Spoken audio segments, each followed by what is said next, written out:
אני אביבה דוד, בת 36. לפני כמעט 4 שנים יצאתי בשאלה, ומאז מנתקים ממני באכזריות ובריונות את 6 הילדים שלי.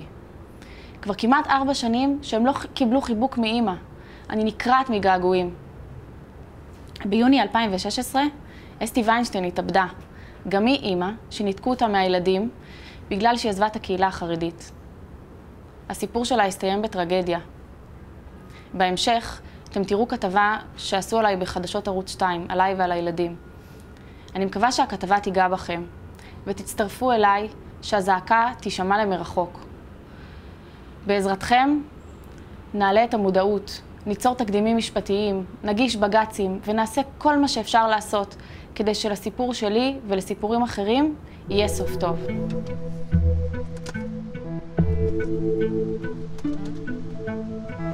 מלחיץ? כן, זה גם הרבה זיכרונות לא טובים מהרחוב. שמאלה. שמאלה זה עם כניסן, לא? אין לך, אז תקח ימינה ואז שמאלה למטה. סליחה, אני לא נהגתי כשהייתי גרה פה. הדרך מהבית של אביבה לבית שבו גרים 6 ילדיה קצרה מאוד, מרחק של רק כמה רחובות. אבל כשהיא חוצה אותם, היא צריכה לעבור בין 2 עולמות. מה את מרגישה עכשיו כשאנחנו נוסעים לשם? קודם כל תקווה גדולה, שבאמת אני אצליח לראות אותם ולחבק אותם, שהם לא ידחו אותי, שהם לא... וגם שלא יהיה בעיות עם השכנים פה, ושלא יהיה... אני לא רוצה לעשות פרובוקציות או משהו כזה, אני רק רוצה לראות את הילדים שלי. פעם בשבוע היא עוזבת לכמה שעות את החיים החילוניים שבהם בחרה, וחוזרת אל העולם החרדי. אני רגילה לחסות הראש שאני רואה אותם. מקווה שיהיה לה קצת מזל והיא תצליח לראות אפילו מרחוק את אחד הילדים שנשארו שם, כשהקטן ביניהם רק בן 6. אני אומרת לך, זה השגרה שלי, זה מה שאני עושה. מבחינתי, כבר יותר משנה, הקשר עם הילדים זה לחכות לראות אותם. לחכות, או לראות אותם או לא לראות אותם, עוברים. תדע לך שאם אני רואה אותם, אני פורצת החוצה. רק שירדו.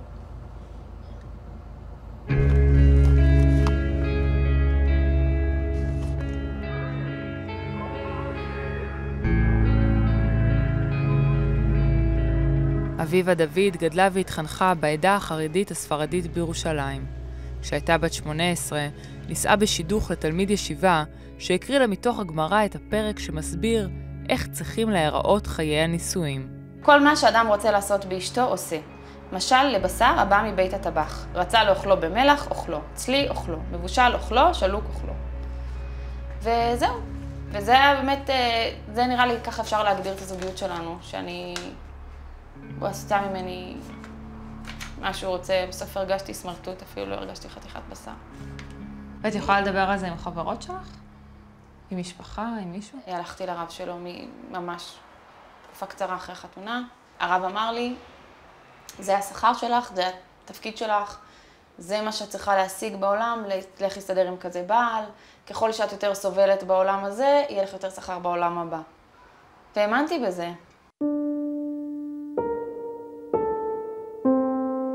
אביבה החליטה להדחיק את המצוקות שלה ולעשות הכל כדי להישאר בנישואים. השנים חלפו והמשפחה התרחבה. היה לי 5 בנים, זה היה ההיריון השישי, וזו אותה בת.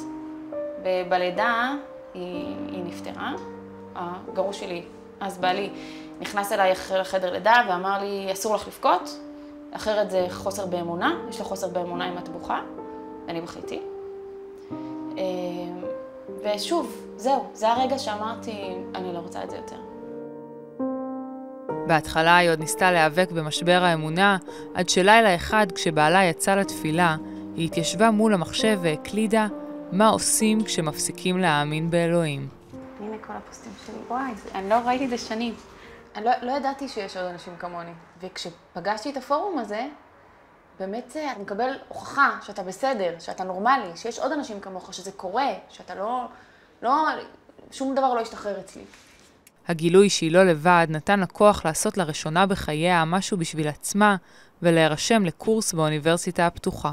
ואת חושבת שאת הבנת באותה נקודת זמן שמה שאת עושה הולך לגרום לך לאבד גם את הילדים? לא, זה גם לא מה שרציתי. לא תכננתי לצאת בשאלה להיות חילונית. כל המטרה שלי הייתה להמשיך בבית רק למצוא איזשהו דרך שיהיה לי כוח, שיהיה לי אנרגיה להמשיך לסחוב את העגלה הכבדה הזאת. כשהדבר נודע בקהילה, הבהירו לה שזה לא מקובל, שהיא צריכה לפרוש מהלימודים. אפילו הציעו לה כסף כדי שתוותר, אבל אביבה סירבה. אחרי כמה זמן קיבלתי תביעת גירושים. מה זאת אומרת, אתם גרים באותו בית ופתאום זה מגיע? כן, מגיע שליח, דפק בדלת, נותן לך תביעה לגירושים. הליך הגירושים היה מהיר. סוכם שהמשמורת על הילדים תהיה משותפת, והיא נדרשה לעזוב את הבית. למה לא לקחת ילדים איתך? אני לא האמנתי שזה מה שיקרה. אמרו לי, תהיה לך בית, תתארגני, נביא לך אותם מוצאי שבת. אתה לא חולם לרגע. אתה לא חולם שיהיה פה בעיה, הכל עם חיוכים, הכל בטוב ורגיל. כאן. כאן הייתה מיטה. זה היה מלא בצעצועים, זה עדיין. והילדים לא מגיעים. הוא פשוט לא קיים את ההסדרים. לא קיים את ההסדרי ראייה. זהו, תראי כמה אבק זה צוואר.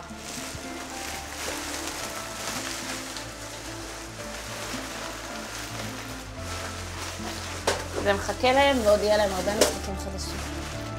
היא מתעקשת לראות את הילדים ובתגובה מתחילה לקבל מסרים מאיימים. פושעת, פרוצה, כופרת, מרשעת, אפיקורסית, מנאצת, רשאית, אוכלת נבלות. אין לך מחילה לא בעולם הזה ולא בעולם הבא, הלוואי ותמותי במיטה משונה וחולאים במהרה. הדבר היחיד שיציל לך את הנשמה זה אם תעברי לעיר אחרת.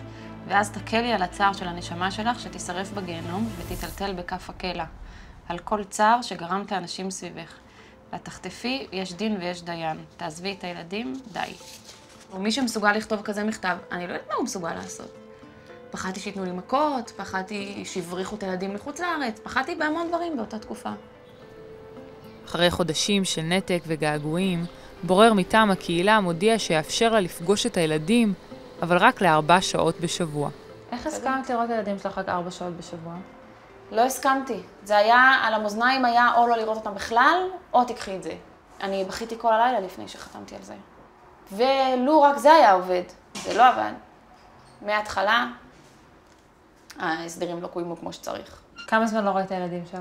את כולם לא ראיתי 3 שנים. ניתקו ממני 6 איברים שלי, האיברים הכי חשובים שלי. אז נכון, אפשר להמשיך להתנהל, אבל זה ניחות. אני לא יכולה להתנהל רגיל, כי הרגיל שלי זה אימא עם 6 ילדים. שלום, מה נשמע? ספר לי משהו שמח שהיה לך היום. ביי מותק, מלא נשיקות. ביי חמוד. נגמר. הרקע של השיחה, אחר כך תשמעי את זה, יש את הילד ששר ברקע, החיים מאושרים רק בלי אינטרנט וסרטים, והוא צועק כל פעם שאני מתקשרת, כי כאילו יש לי אינטרנט וסרטים. זה בשבילך הוא צועק כזה? כן.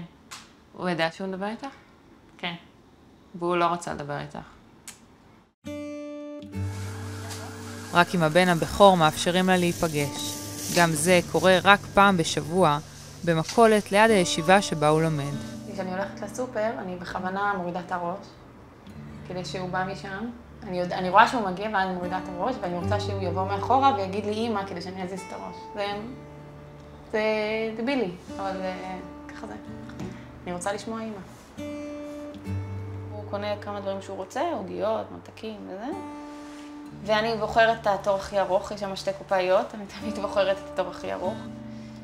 וכן, זה הזמן שלי איתו, והוא מספר לי, ואני מספרת לו דברים, וזה הזמן אימא ובן שלנו. זה זמן איכותי מאוד. זה לא מספיק. זה לא מתקרב להיות מספיק. את יכולה לחבק אותה? אני מחבקת אותה. קוראים לי אסתי, אני אימא ל7 בנות מקסימות, נהדרות. מותה של אסתי ויינשטיין לפני 3 חודשים טלטל את עולמה. היא רוצה שלסיפור שלה יהיה סוף אחר, סוף טוב. בחודשים האחרונים היא פנתה לכל מי שרק אפשר. שלום שר הרווחה, אני יודעת שאתה עסוק ושיש לך הרבה דברים חשובים לעשות, אבל 6 ילדים זקוקים לעזרתך. היא פנתה גם לשרת המשפטים, לרבנים הראשיים והגיעה גם לכנסת. אני יצאתי בשאלה לפני 3.5 שנים, ו3.5 שנים אני לא רואה אותם בצורה נורמלית בכלל. כולם יודעים מזה, וכולם אומרים לי, אביבה, אנחנו לא יכולים להתערב בזה. אנחנו לא יכולים להתערב בציבור החרדי. היית מוותרת על היציאה בשאלה בשביל להישאר עם הילדים שלך בבית? לא חשבתי על זה. כן. בשביל הילדים שלי, כן. אם הייתי יודעת שזה מה שיגיע, אני חושבת שכן. זה הפסד איתי גדול. זה הבניין שלהם. אני לא מגינה. נחכה קצת? פעם אחרונה שהייתי כאן, שכנה צעקה עליי וירקה. רק שם ירקה. אפילו רק לראות אותה מהאוטו.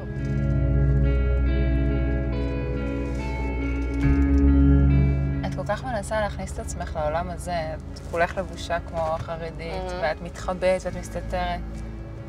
אולי הגישה הפוכה, אולי צריכה להיות מי שאת. אולי ילדים ירצו להיות כמוך. אבל הם גדלים לתוך עולם שמי שהולך כמו שאני, עם מכנסיים, הוא גיהנום, הוא לא טוב, הוא רע, זה עולם צריך להתרחק ממנו. אז אם אני אבוא מולם כמו שאני, הם לא יקבלו אותי. אם אני צריכה לשבת פה ולהסתתר באוטו כדי לא להזיק להם, אם אני צריכה להתחפש, אם אני צריכה לשים וללבוש כזה חם, אז אני אעשה את זה, ואני אעשה את זה בשמחה, כי אם זה הדרך להגיע לילדים שלי, זה מה שאני אעשה. מה? זה הרכלן של השכונה. זה האיש הזה שעכשיו הוא מסוגל להביא משטרה, עכשיו הוא יביא. שיביא משטרה. הנה, משטרה הגיעה. באמת? אמרתי לך, הזמינו לכם משטרה. היי. אהלן.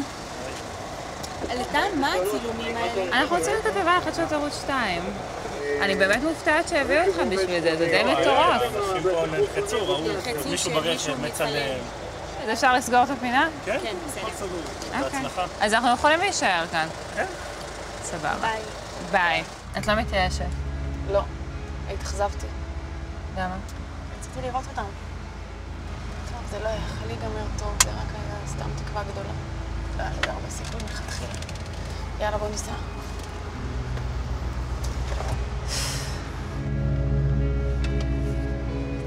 כל הזמן חושבת שאני אראה אותם, כל הזמן אני מפתחת ציפיות, ואני מאתמול בערב חשבתי את זה שהיום אני אראה אותם. את יודעת, זה...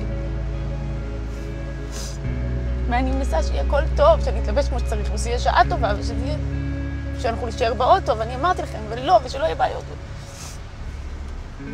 כל הזמן זה קורה, ואני לא מתרגלת כבר לדברים האלה. איך אפשר להתרגל לזה? אי אפשר.